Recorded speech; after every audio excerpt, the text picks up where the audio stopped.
Hello, ladies, gentlemen. 'Cause I know we have some ladies and gentlemen in our forum. I guess is how you would say it. We haven't started. I'm just waiting for people to come live and to know that we're here live. So that is why I'm not going into speaking about postpartum depression suddenly. So just waiting to see until it hits 11 and we can start. I know you might say, oh wow, 7 minutes to wait, but people sometimes are a little slow at noticing that we are live. So that's why I'm taking the time.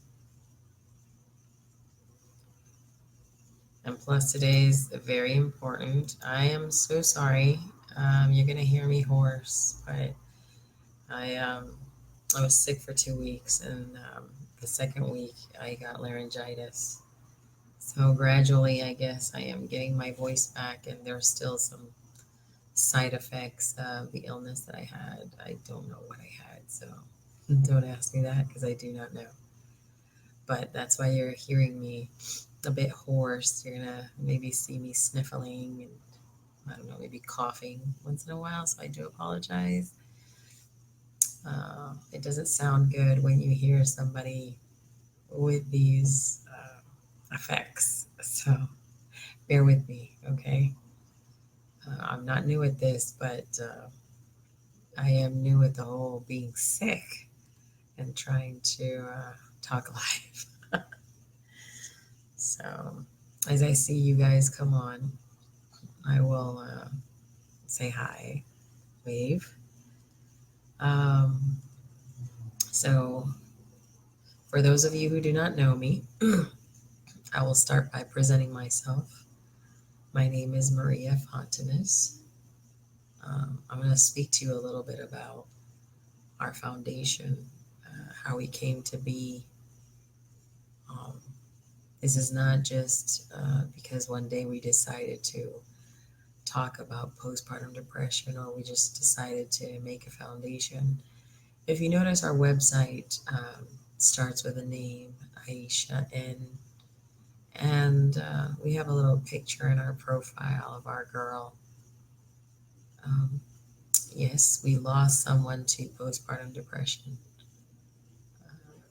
You think that this illness wouldn't get to that extent, and that is one of the stigmas that people mostly have.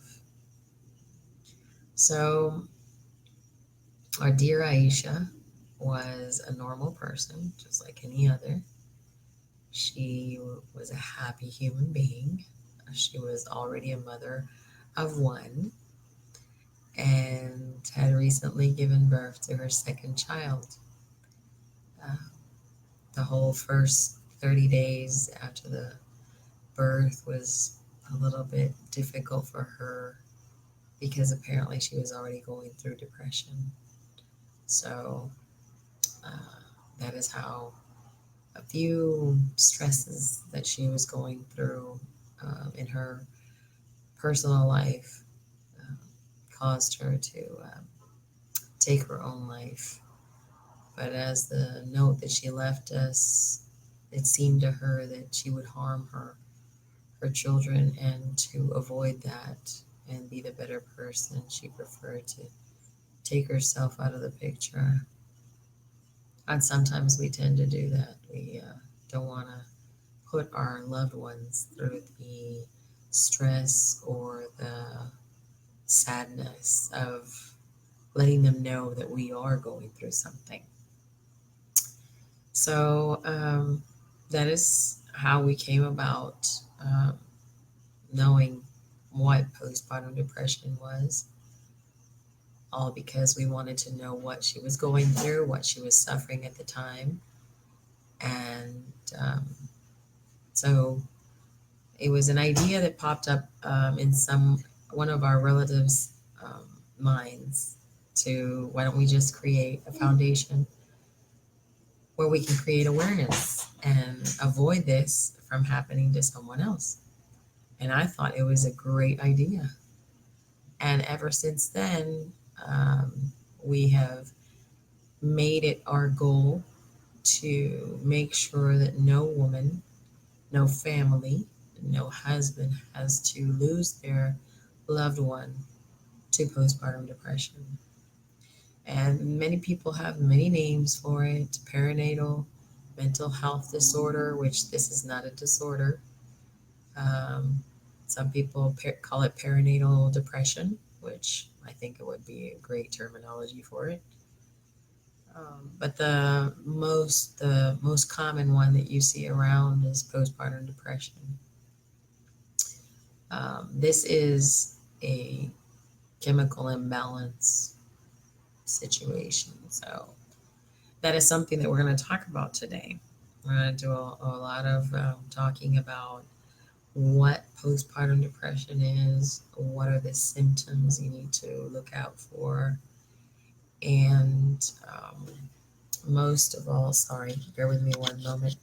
It seems that I see something attached to my camera, so I am so sorry. I'm going to take it off.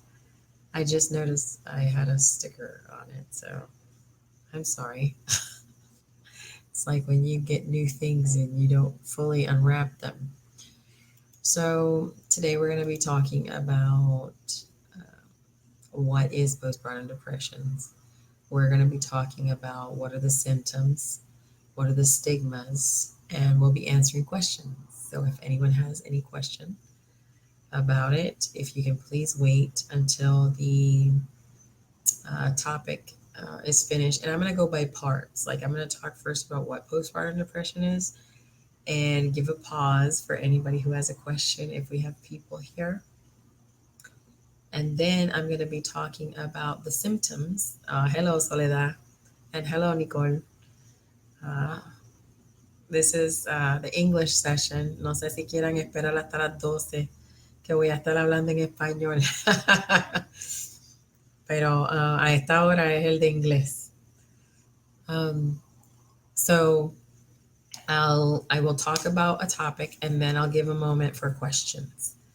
So anybody who has questions, please write them in the comments, and I'll make sure to watch and see what the same are. Okay, we're gonna start because it's already 11. First of all, we're gonna talk about what is postpartum depression. Postpartum depression, which is the initials are PPD, is a mental health illness that affects women after giving birth. They say it's after giving birth, but I believe, and a lot of doctors do, that this is something that drags from the pregnancy.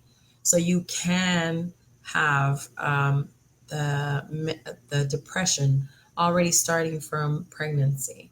Once you go into giving birth, that is when the hormones come into play and causes the illness to be greater than normal. And that is where you get postpartum depression. For some women, it is normal to feel the baby blues for a few weeks after giving birth. With postpartum depression, the feelings of sadness, loneliness, worthlessness, restlessness, and anxiety last much longer than a few weeks. After having a baby, many women have mood swings. One minute they feel happy, the next minute they start to cry for no sudden reason. They may feel a little depressed, have a hard time concentrating, lose their appetite because that happens a lot. You're so busy, so caught up with the baby, you haven't slept too much, so the last thing on your mind is to feed yourself. Or you find that you can't sleep well. Oh, I'm not even sleepy. And all this has to do with your hormones, even when the baby is asleep. These symptoms usually start about 3 to 4 days after giving birth and last for several days. If you're a new mother and have any of these symptoms, you may have the baby blues. The baby blues are considered a normal part of early motherhood and usually go away within the 10 days after delivery. So there's a confusion between baby blues and postpartum depression. You cannot confuse both of these. The symptoms. I wanted to see if anybody has questions about what postpartum depression is. If you feel that there's something that I haven't addressed, or a question that you may have, how to um, distinguish between postpartum depression and baby blues, please let me know. If not, then we'll go ahead to the next topic, which is the symptoms.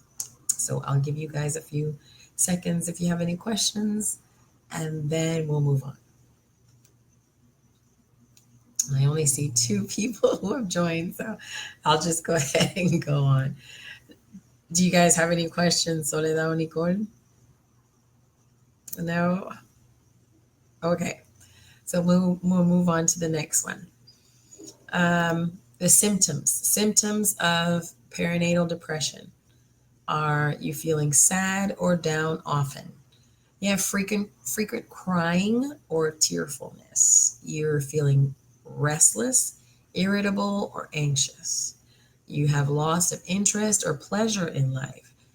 And pleasure in life is that you've even lost interest in um, wanting to be close to your spouse, wanting to be close to your partner. You have no desire of wanting intimacy or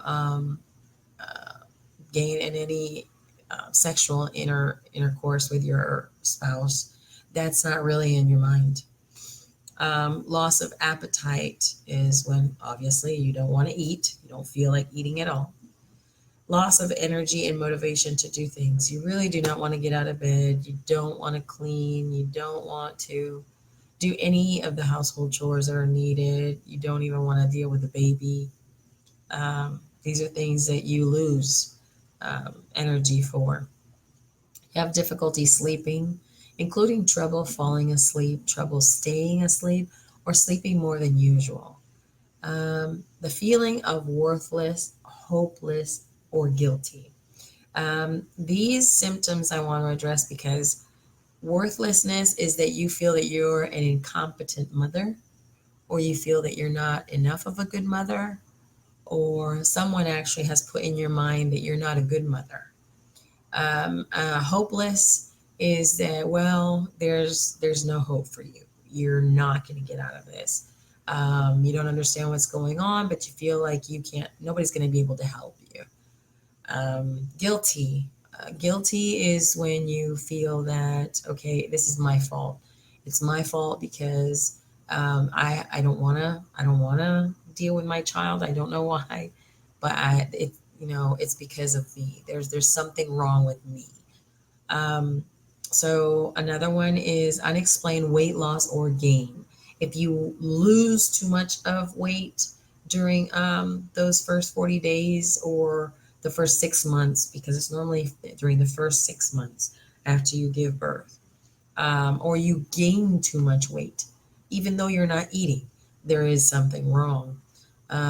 Feeling like life isn't worth living. That's when you start to feel like um, you're there's no sense of you being alive. There's no sense of you being here. And you feel that, well, your baby would be better off without you. Showing little interest in your baby. That's when we have the whole baby and mom detachment. I had that one with Aisha. I didn't want her because of personal problems that I was going through with her father. So since I did not want my pregnancy, I didn't want my baby when she was born. I had the detachment. I didn't want her close. I didn't want them to put her on top of me. I was like, I didn't want to do with that baby. Put her away. And I even told my mother to take her because I didn't want to deal with her.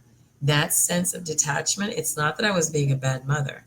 It's not that I had problems. I was psycho or something like that. It's that I had postpartum depression and I didn't know it.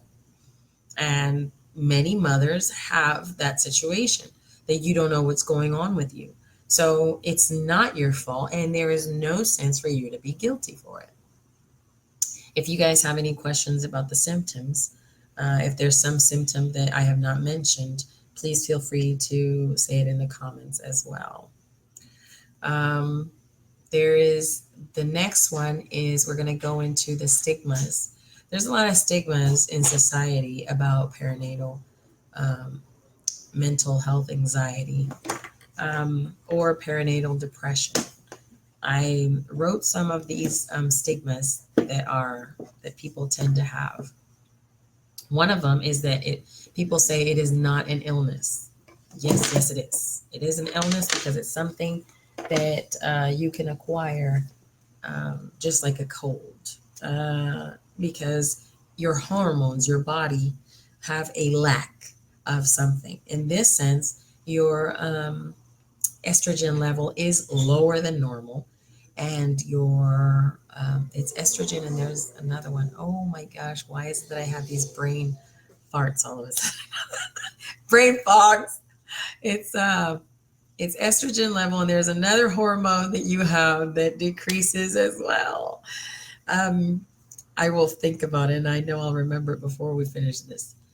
But that is why it is an illness, because it is something that your body is lacking, and that is why it brings so many situations to your mind and to your body as such. And you lose the appetite and you lose the ability to perform the normal activities. Another stigma is that people say, or society says, it goes away after the first 40 days after birth. You'll be fine. You'll be fine. So when you tell people, oh, I have this symptom or I have this other symptom, wait a minute, I have more than 4 of these symptoms. People say, oh, that's just the baby blues. You'll be fine. It'll go away. Don't worry about it. You don't need to check yourself or anything like that. Well, that's wrong. Yes, you do have to check yourself. No, it is not going to go away after the 40 days.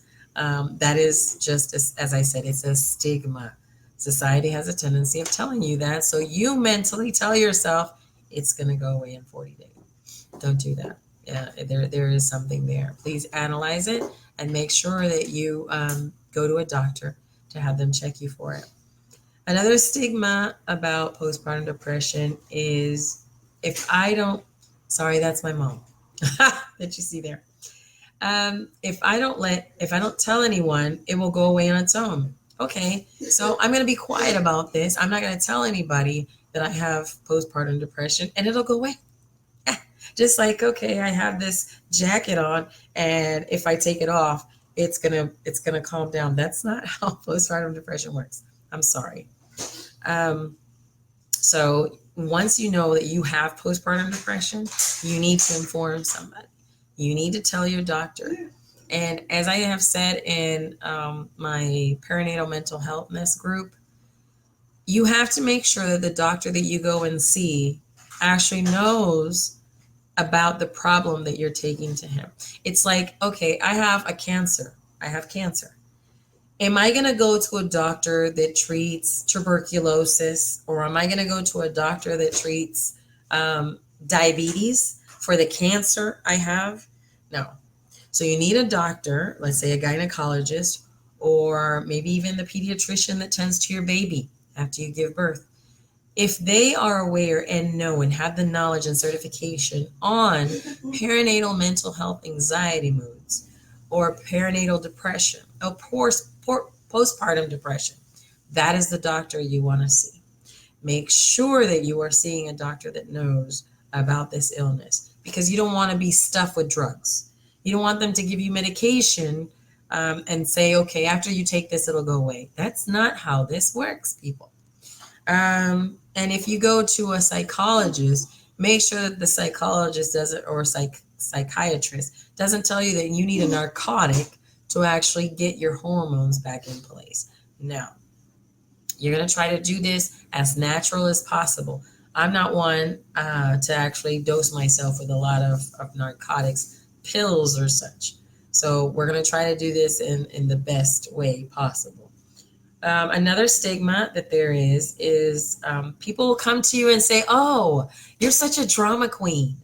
Why are you acting this way if that's not a situation for you to feel like feel that way or act that way?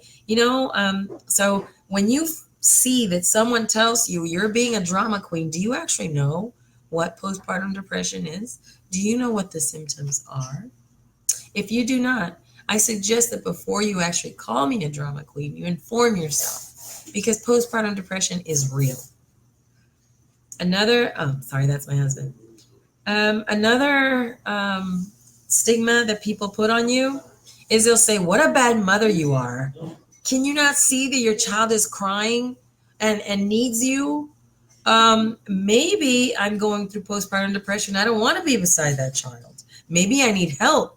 Maybe my parents, family members, or someone who actually knows me can help me. Maybe just a friend who is giving you a hand. You need support. With this illness, there you have to create a support system. Not only inform yourself of what is it that you have, but also create a support system around you that will actually help you. When you're tired, so you need someone to back you up and take care of the baby while you sleep.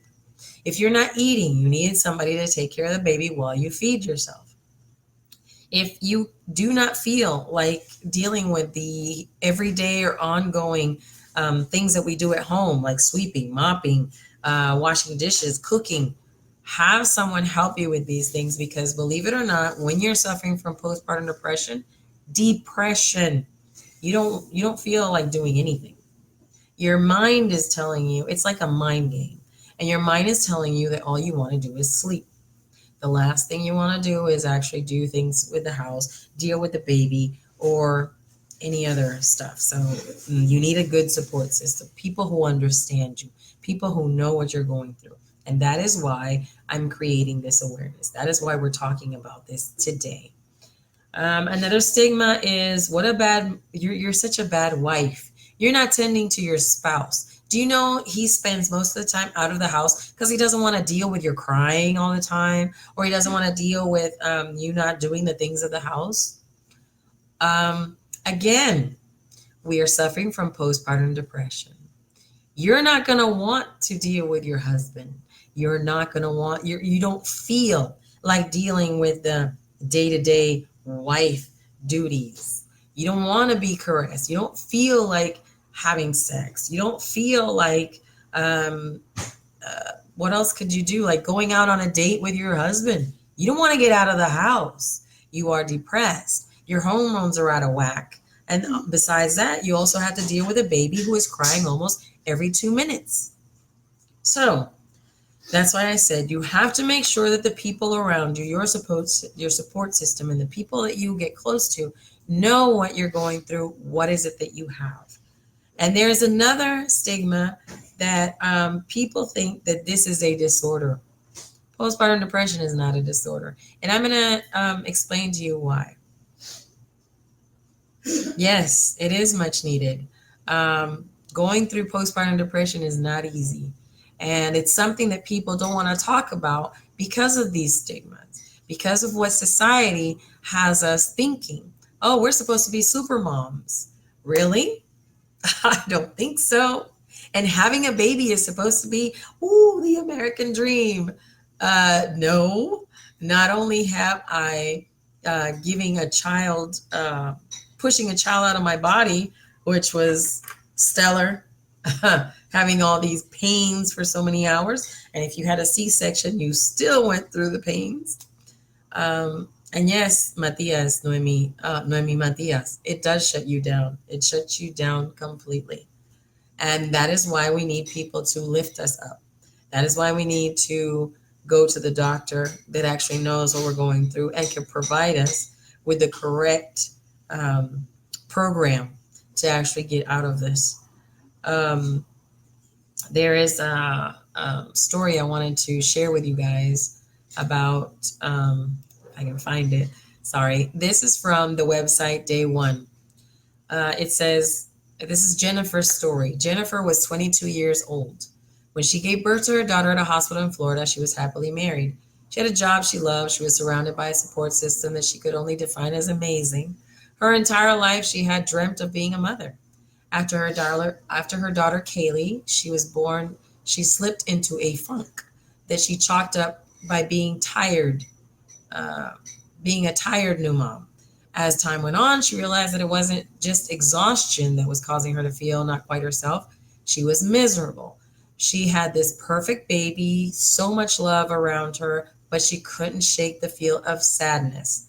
Every day was a struggle. She wanted to be happy, but doing something as simple as going to the grocery store made her feel like a failure. She loved her daughter, but she didn't have the maternal feelings she expected to have. She was looking at this tiny stranger all day, feeling empty, and she took care of her, but it was hard. She went through this 6 months of postpartum depression before she finally reached out to a doctor for help.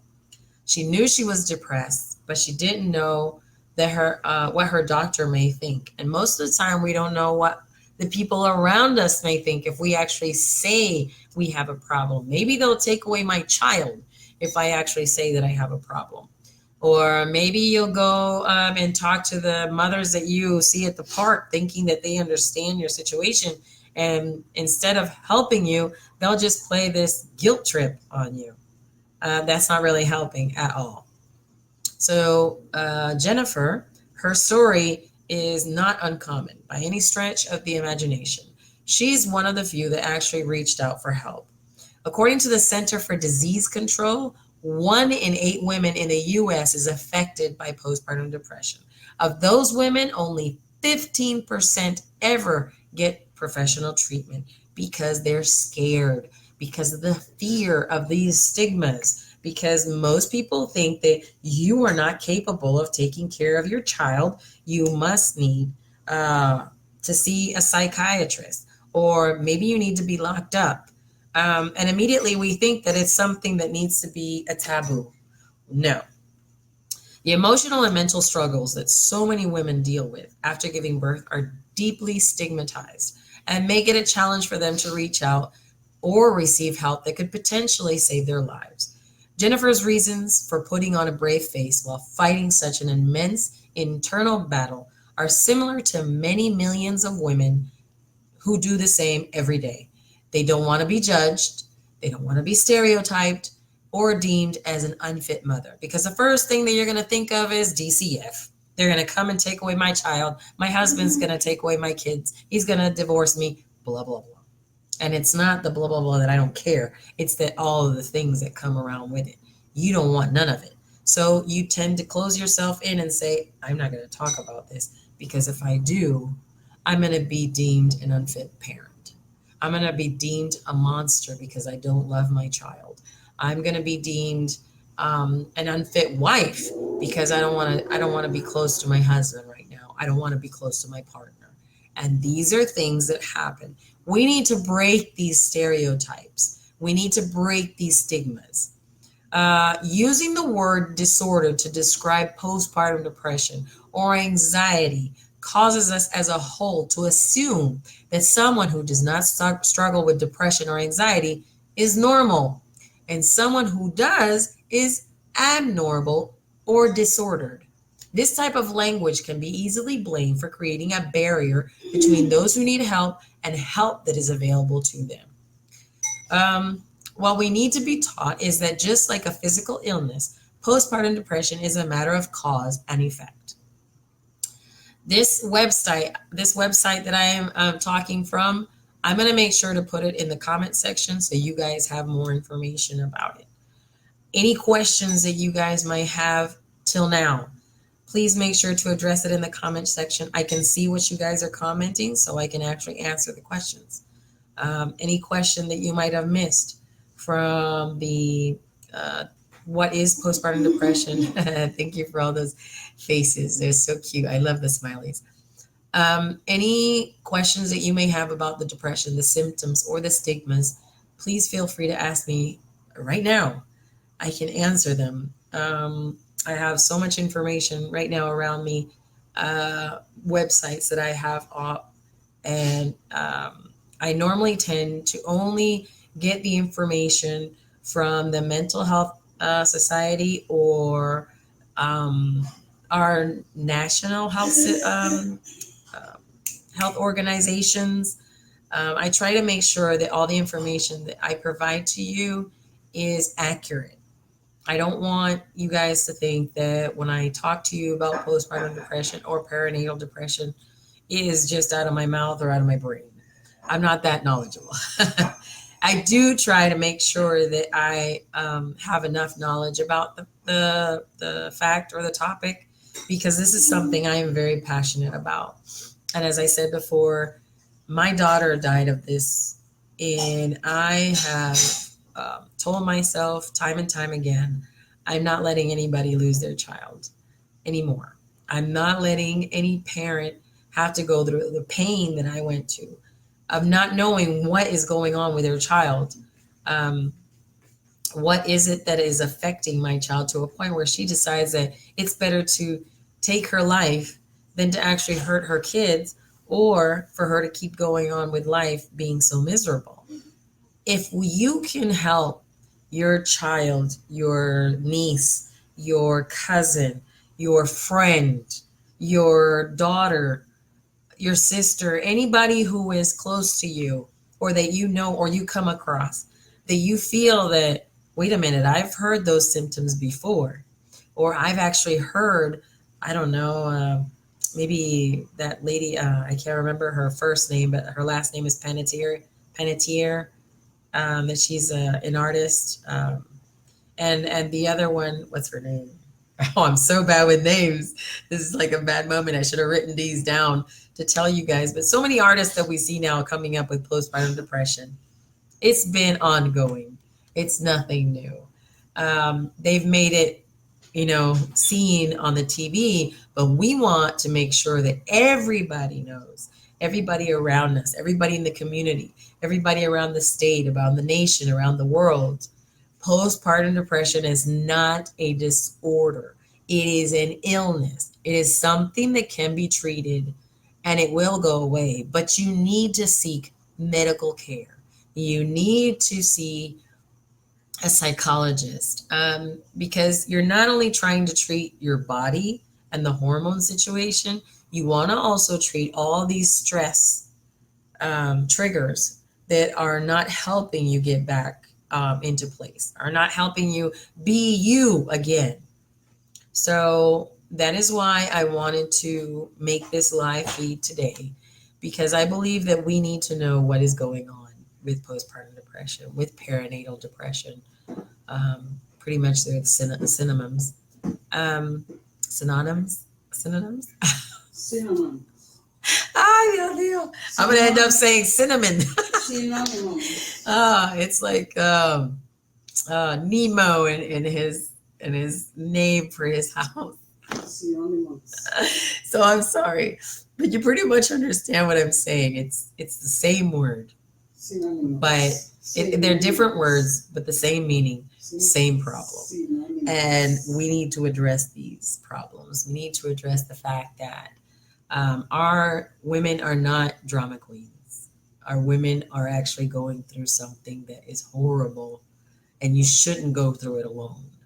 You should have backup. You should have a support system. You should have people around you who know what you're going through and don't criticize you or put you in this little box, oh, you're just like such and such. Well, no, I am not. I am me. And I am going through a situation and I need your help. I don't need your judgment. I don't need your stereotype. Don't put me in a box. Make sure that I have help, that I have time to sleep. Because when you give birth and you're under so many hours of labor, there's stress. Just at the fact that the child doesn't sleep more than 2 hours and already needs to be fed is something that affects us, because we don't get those sleeping hours. We need to have a partner who actually says, don't worry, mommy, I'm going to take care of the baby for you. Go ahead and go to sleep. I've got this. Maybe while we pump our milk, it's frustrating to try to we're not cows. So it's not easy to pump this milk out of this boob. It didn't do this before. So, some of us get frustrated at the fact that the thing doesn't want to work like it's supposed to. It doesn't bulk out milk like that all crazy. So sometimes it's frustrating that you can't do what a mother is supposed to do. Some of us can, some of us can't. You can't breastfeed, that's fine. There is other milk. Don't feel inadequate. That is my point. I don't want anybody to feel inadequate. I want you to understand that you're going through a situation and we understand. And we want everyone to understand, everyone around you to understand, because you are amazing. I don't care what you're going through. I don't care what right now this depression is making you think or feel. You are awesome. You are a queen. You deserve to be treated as such. You deserve to be feeling as such. Don't let this mind game affect you to a point to where you feel inadequate or you feel that you're part of that stigmatized society. Okay? You feel, you know better than anyone how you feel. And if you are feeling these symptoms, get help. Don't think about it twice. Get help. We are here as a foundation, not only to let you know what the problem is, but to provide you with the support that you need. So, besides giving you the information that I'm going to give you in the comment section, I'm also going to provide you the link to our support group. In our support group, I do live videos like this too, and I try to make sure to give you guys information on everything. I have information on breastfeeding, I have information on baby cries, how to calm them, stress, if you have any domestic violence going on, which I should talk about that because I haven't talked about that yet. Economical situations that go on. There are so many stress factors that cause us day to day to have issues. Even our job is stressful, and having to deal with a baby or having to detach ourselves from the baby to go back to work is another stressful situation. So I know that 30 minutes is a long time, so I am going to uh, say to you guys farewell. I hope this was something very informational for you guys, and that it was as productive as you wanted. You have a lot of hair loss due to the stress from the depression. Uh, that is most likely because of the stress that you're going through. And that is actually normal to see um, in a stressful and when you're going through stress. Depression actually even calls depression. Hair loss and depression. How to deal. That is a problem. Um, let's see what this says. It says depression can be normal, is only an indicator of underlying disease when feelings become excessive, all consuming, and interfere with daily living. So, my suggestion to you for that hair loss, it means that your anxiety problem right now is at a really high level. Normally, postpartum depression it keeps going up as we go, but it's if you haven't gotten the help that you need. I would suggest for you to seek help from a professional. When I had depression after my child died, which I wouldn't desire that even for my worst enemy.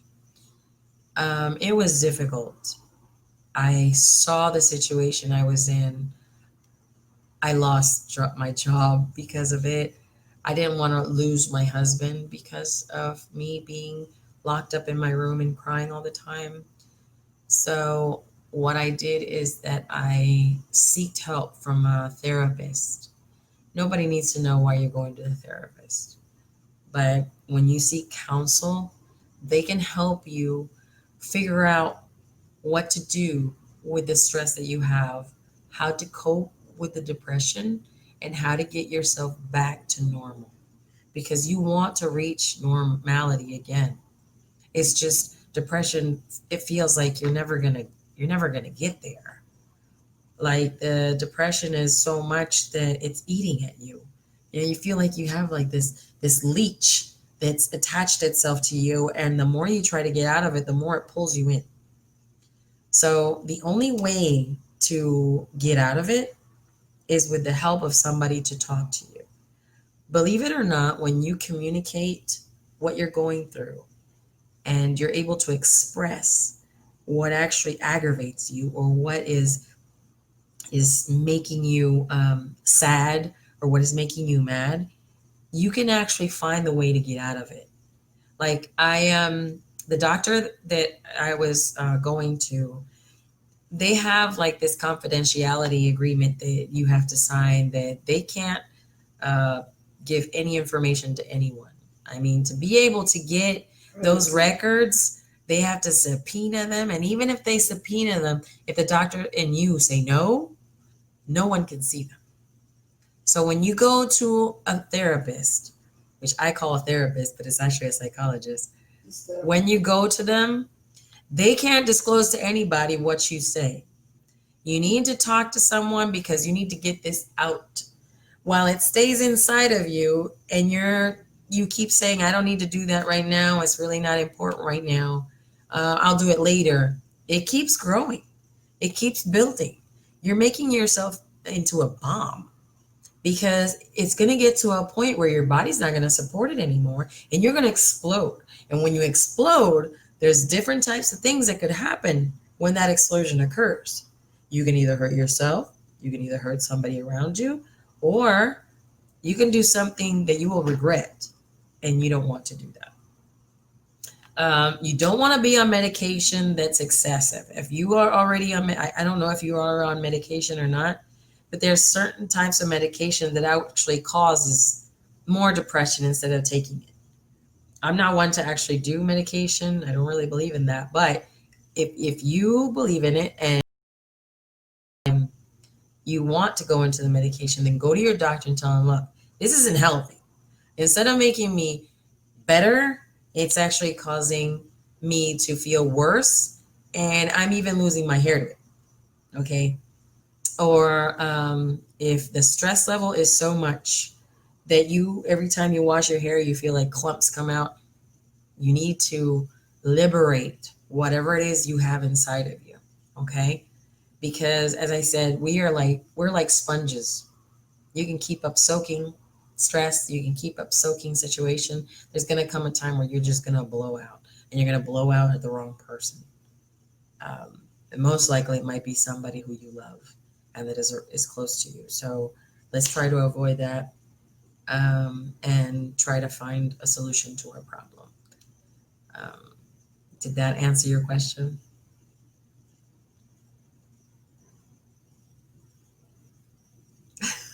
I'm waiting for your response. So if it did, which I hope it did, um, that's amazing. If you feel that it didn't, please PM me, personal message me, and I'll definitely. I saw it. That yes. Okay. So I guess we'll call it enough for today. Thank you for the hearts. I love you guys. I am here. I love what I do. I love every and each one of you, all 328 who like this page, because I know that you're interested in what passions me. I know that you're interested in knowing more about something that can cause pain and so much hurt to other people. And I want to reach out to as many people as I can, either this way or whatever way, but it needs to get out there. People need to know. And whatever I need to do to make that happen, I'm going to do it. So please don't feel afraid to call me or text me. Text me first, because that way I'll know it's somebody from the foundation or from the page, because I get a lot of marketing calls. I don't know if you guys do, but I hate those marketing calls. It's like persistent. It's like, how do they get my number? Maybe because I have it here, but I never know if this is an important message or not, because some people don't even leave voicemails. So if you really want me to talk to you, text me, or message me, and I promise you I will answer, because I'm always paying attention to my messages. And maybe I'll call you, or we'll set up a time where I can go see you. As I said, I like to also address that I can go anywhere to people's jobs, people's school, or wherever it is you socialize, and we can talk more about this. I can bring pamphlets, cards, and information. So I'm like this little machine information bank. So please let me know. And I think this live video is going to be up for a while. I don't think it really goes away. So I think you can share. I'm not really sure. I hope I made it public. So happy to have uh, been able to help and provide some guidance. So peace, people. Love you lots. Till next time.